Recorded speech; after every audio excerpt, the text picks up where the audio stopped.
Just looking today at garlic mustard. It's a very attractive looking plant here, growing in the hedgerow, and you can see it's surrounded by lots of other healing plants, nettles, wild garlic, cleavers. It's quite a lovely little place to be. So I want to show you how to identify the plant and how you may wish to use it as well. It's also known as Jack by the Hedge. You might see it if you're driving along a nice country lane and you look around, you see this just growing very tall by the side. So that's why it's Jack by the Hedge. It's from the mustard family, and its Latin name is Alliaria petiolata. It's quite a distinguishable light green colour. I also think it's quite vitality, full of vitality and just almost luminosity. So in its first year of growth, it has more low to the ground scallop-shaped leaves, and in the second year you have these flower stems come up. At the top you have these little white flowers which are cross-shaped, 4 petals. The leaves are more serrated, as you can see here. Have a look around in comparison, you've got the nettles growing, and the nettles also have these serrated edges.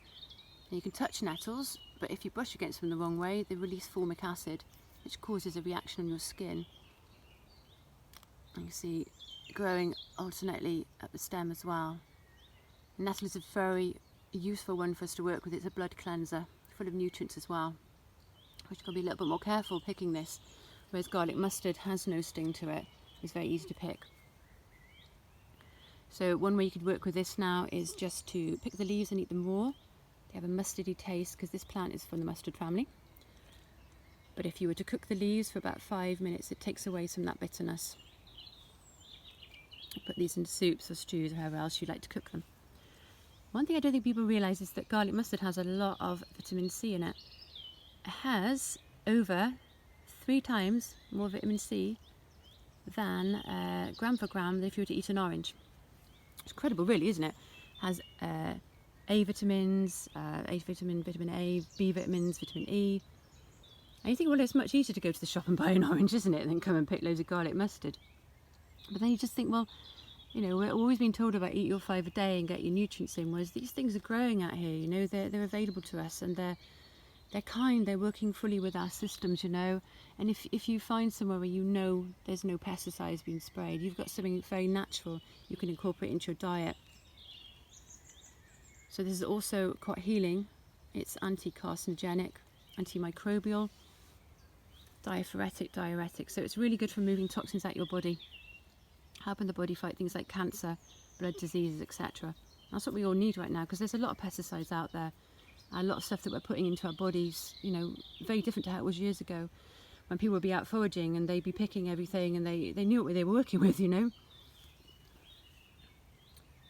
It's a very useful plant to know, and I just want to show you the difference between that and wild garlic, which is from a different family completely. So the wild garlic has a more star-like flowers, and then you have the leaves here. These are also edible.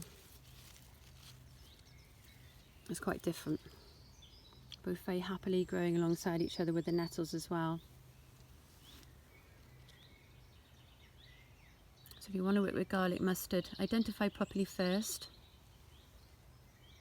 Make it your friend. I've sat with this plant now for about an hour, and it's so gentle here. And the whole experience of sitting with the plant and just listening to the birds sing in itself is a very healing, relaxing experience. And that's one of the reasons I like working with nature so much, because the plants and the trees become like your friends. They become companions on the journey through life. Yeah, garlic mustard.